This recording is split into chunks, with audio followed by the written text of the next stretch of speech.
Isang maulang maghapon mga ka-adventure. Ngayon ay September 2, 2023 at almost or lagpas 1 month na nga tapos kong makuha yung aking Bristol ADX 160. So first time kong mag-change oil at ngayon samahan nyo ako kung paano natin gawin sa DIY style natin. So hindi ko na dinala pala to sa main branch o sa Caloocan kung saan ito nakuha kasi medyo malayo ako doon, no? Nasa Bulacan ako at yun naman sa Caloocan medyo hassle. So change oil lang naman din at ang magiging libre lang naman doon sa Bristol kapag dinala mo ay yung labor lang naman. So wala lang gagawa kasi para makatipid din sa oras, sa gasolina at sa pagod, syempre medyo malayo. Ngayon, samahan nyo ako ngayong umaga, o ngayong hapon pala, rather. Tingnan natin kung paano natin itong change oil ng sarili lang natin. So, yun nga mga ka-adventure, tingnan nyo po yung aking na kilometer reading ko. 281.9 lang kilometer. So, hindi pa ako umabot sa 500. Kasi bira ko nga rin itong gamitin. Pero kasi ang pag-change oil dapat nga monthly or every nasa inyo yun kung gusto nyo 1,000 o 2,000 or every month kung ano yung mauuna doon sa dalawa.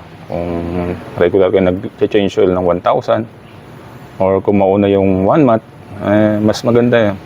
Maintain natin ng sigurado or para sigurado tayo na walang magiging problema sa makina. Ang sikreto lang yan, yung alaga tayo sa change oil. So, yun nga. Samahan nyo ko ngayong hapon. At i-change oil natin tong si Bristol ADX 160. So, ito na nga. Sisimulan natin maya-maya lang itong ating pag-change oil. Pero dapat ready natin yung gamit, no? Bago tayo mag-change oil. So, gagamit tayo ng size 17 na close socket. So, ginamit ko na dito yung pantanggal ng gulong kasi mahaba to, tsaka mas maganda yung puwersa nito pag pinihit mo, malambot lang. Tapos kailangan natin ng yung sauran ng langis. So, pasensya nyo na, medyo madumi yung ito yung luma akong kaldero, hindi na ginagamit. Sayang naman kung itatapon lang. So, gagawin ko na lang pang drain ng langis, lalagyan ng langis. At syempre, meron tayo dyang 1 liter na scooter oil. At meron tayong siyempre dapat dyan yung mahaba nating imbudo kasi medyo malalim yung nito, lagayan ng langis. So mas maganda yung mahaba para walang tapon yung langis natin. So simulan na natin. Yun, bago pala tayo magsimula ng change oil, para sigurado tingnan muna natin yung user's manual kung anong klaseng dapat natin gamitin na langis at kung ano yung sukat nito para hindi tayo magkakamali at tama yung ilalagay natin langis. So upon checking dito sa ating manual, ang sabi dito ang dapat natin gamiting langis ay teka lang, medyo malabo. Yan, nakikita nyo siguro, yan, SAE 10W40 SF or 15W40. Tapos ang capacity ng langis niya ay 0.9 liter or 900 ml. So 1 liter yung ating langis, may matitira pang konti dyan. So yan, ito sa manual na to para hindi tayo magkakamali. So ngayon, umpisa na natin yung pag-drain ng langis. So ito na nga, umpisa na natin mag-drain muna. Pero papakita ko sa inyo kung saan yung drain plug nito. Para siyempre first time tayo dito mag-change oil, natin kabisado. At ganyan din sa mga ibang meron ng Bristol ADX. Kung ano nyo naman, kung kaya nyo mag-DIY, mag-change oil, hindi nyo na iasa sa mekaniko. Madali lang naman, no? Hanapin nyo lang yung drain plug nung ating langis. So makikita nyo yun, nasa left side. Ito, kunyari, ito yung ating manibela, nasa left side sa baba siya ng gearbox or tama, ng CVT. Ayan, nakikita niya parang sa mga Yamaha din. Pakita kasi nga. Ayan, yan, nakikita niyo yung bilog na to. Ayan yung drain plug, no. So meron niyang strainer sa loob at o-ring. So ingatan natin na yung o-ring ay hindi siya mapuputol, kasi syempre tatagas yan pag hindi maayos yung o-ring natin. Yung drain plug ay yung strainer naman, lilinisin lang natin yung mamaya para yung mga dumi dyan na naipon ay hindi naiikot doon sa makina. So yan. So yan, gagamit tayo ng size 17. Ito nga yung ginamit ko, yung pangtanggal ng gulong sa sasakyan. Ayan, makita nyo, size 17 mm. So kung meron kayong yung T-wrench or any tools na mas mapapadali yung ano nyo, wag yung gagamitan yung open, kasi pwedeng bumilog yung ano eh. Ayan, napakabilis lang ito. Wag ito yung ginamit nyo. So ngayon, pag maluwag na yan, konting abangan natin ng pangsala o yung langis.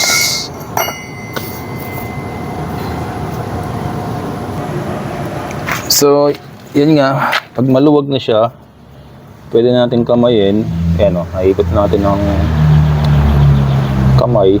At least tansyado natin kung may parang sumasabit. Yan pala, pag maluwag na, pwede nating isayusan na lang kasi hindi siya tumutuloy dito sa dito sa sa huran. Kasi may center stand na tumatama. Pwede nating i-side stand na lang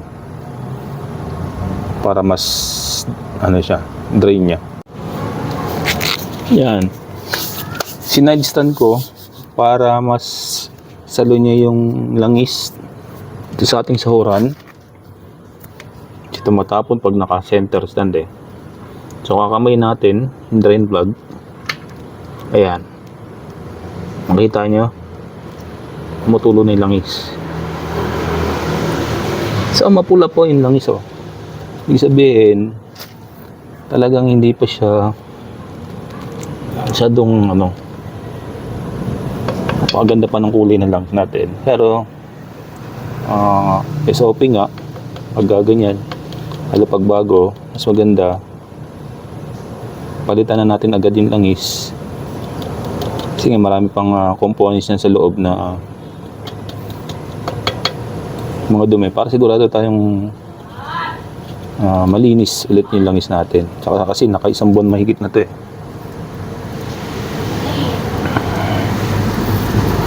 Yan, maganda pa ng langis niya. Ayan, habang dinedry natin yung langis natin, mga ka-adventure, konting trivia lang. Hindi tayo gumagamit ng compressor kapag tayo ay nag-change oil, kung wala rin namang water separator yung iyong compressor, ay much better wag ka nang gumamit nito pag nag-change oil. Bakit? Kasi meron pa rin naman mga natitirang mga tubig doon sa natin, sa compressor natin usually nagagamit. Yung iba gumagamit sila ng water separator para yung hangin at tubig ay maghiwalay. So pag merong water separator, okay lang yun kasi pure na hangin lang ang pumapasok dito. Pero kasi hindi natin sure yung mga pumapasok doon sa makina natin, mahirap na kung walang water separator. Siyempre may tubig tapos maghahalo yung langis, so hindi maganda yun sa makina natin. So ito mga ka-adventure ang ating gagamitin na langis, itong Extreme 1 Elite Scooter 1 liter. So sa balita ko maganda raw itong Extreme 1 So Extreme 1 baka naman So ito nga pala, konting trivia rin mga ka-adventure. Sabi dun sa manual, ang pipiliin nating langis ay 10W40 or 15W40. So mas pinili ko tong 10W40 kasi nga mas maganda yung tulon nito, yung dripping ng langis. At alam niyo ba kung anong ibig sabihin ng API SN? Yung API ay nag-i-stand for American Petroleum Institute. Sila yung nagbibigay ng grade or sila nag-rate kung gaano kaganda tong langis na to. Pag yung SN naman ay yung S ay nag-i-stands for spark or gasoline. So yung sumunod na letter habang tumataas yan, ibig sabihin niya mas maganda yung langis. So far, ang pinaka latest na grading ay yung N. Sa pagkakaalam ko comment down below na lang kung meron pang bago dito sa N or latest dito sa API rating na to. Ibig sabihin nitong langis na to ay mataas yung rating ng American Petroleum Institute para dito sa langis na to. So, mga ka-adventure, kung ang ibig sabihin ng JASO MB, yung nasa baba na yan. So ang JASO ay ang ibig sabihin nito ay Japanese Automotive Standards Organization. Sila yung nag-grade ng ating mga motorcycle oil. So meron dalawang klase ng JASO. Yung isa JASO MA at yung JASO MB. Sa JASO MA, ito yung mga langis, klase ng langis na pang underbone or mga kasama yung gearbox, transmission, at yung engine. So isa lang yung ginagamit na langis dito. Pag naman sa JASO MB, ito yung mga pang scooter oil. So sa ating mga naka-scooter, magkahiwalay yung transmission oil. Pagdating nun sa clutch, din naman dry clutch tayo, kaya hindi na kailangan ng langis nito. At alam nyo ba mga ka-adventure kung gaano kahalaga yung tamang pagpili ng langis natin? Alam nyo bang ano ang kaibahan ng engine oil sa scooter oil? So yung engine oil na sinasabi ko dito, yung pang 4-stroke or yung pang underbone na langis.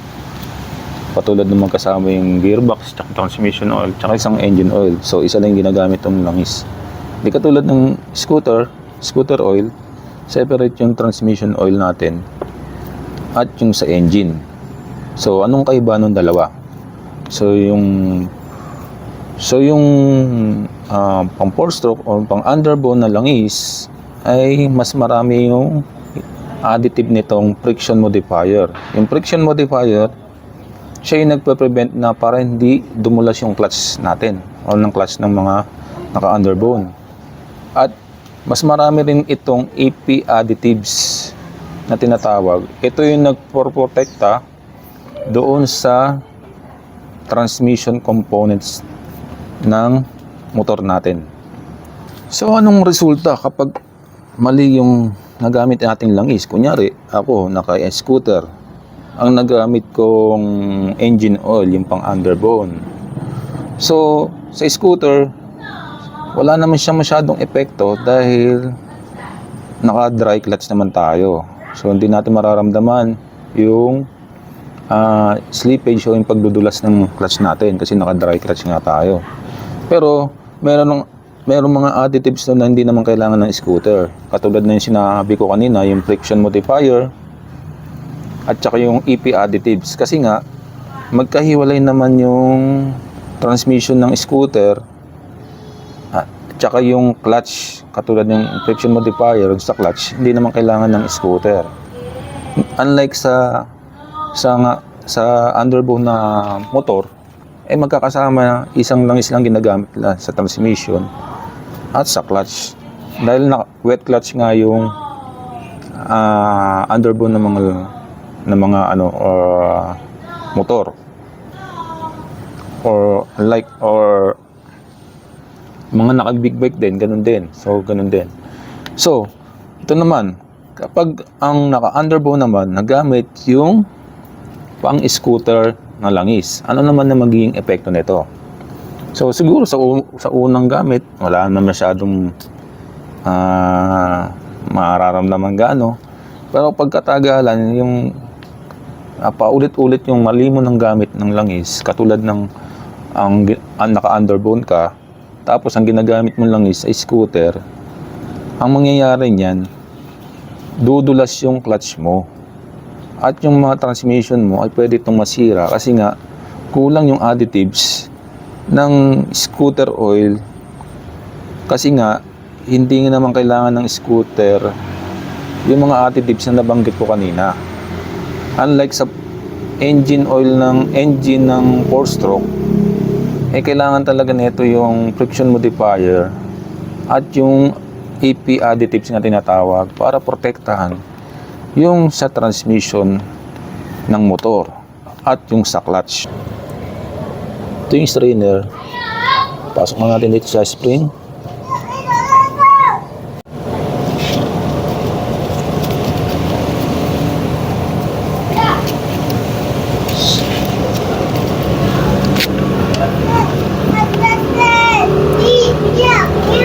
Kamay lang muna natin ng una para mansyado nating pasok talaga at hindi masisira yung thread niya. So pag na-higpit na ng kamay natin, hindi na kaya ng kamay, tsaka natin pihitin ng itong tools. Dahan-dahan lang. Ayan.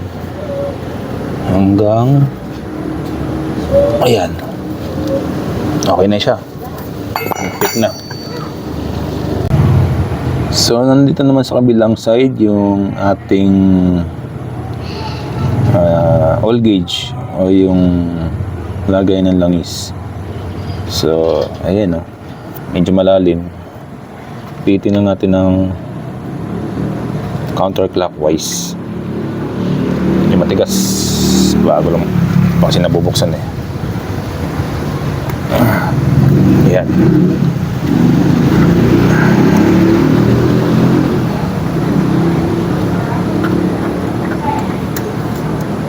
So, ayan yung lagay ng langis niya. Ito yung oil gauge.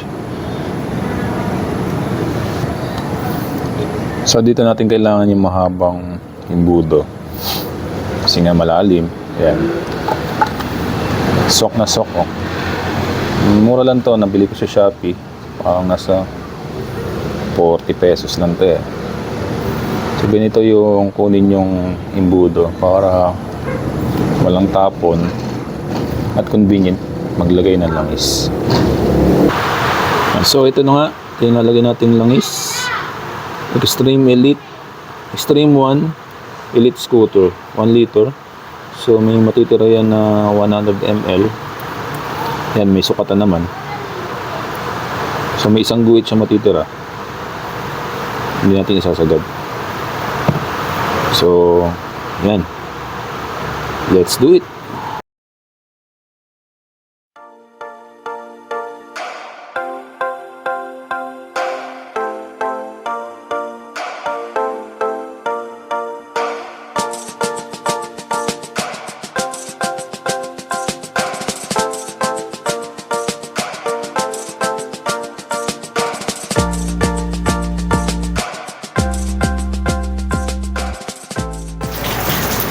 So yan mga adventure, tapos na nating i-drain at napalitan na rin natin langis natin. So ngayon naman, paandarin lang natin yung motor.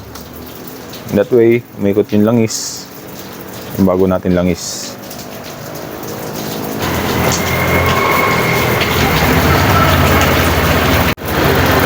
So that's it mga ka-adventure. Dito na nagtatapos yung ating video sa ating pag-change oil ng ating unang change oil ng Bristol ADX 160. Kung hindi ka pa pala subscriber sa aking channel, maka-please naman subscribe naman tayo dyan at share and like and hit the bell na rin para sa susunod na video ay updated ka sa ating mga susunod na mga vlogs at video. Yan, hanggang sa muli mga adventure, maraming salamat sa inyong panonood at pagpalain tayo ng Panginoon. Salamat na marami. God bless us all.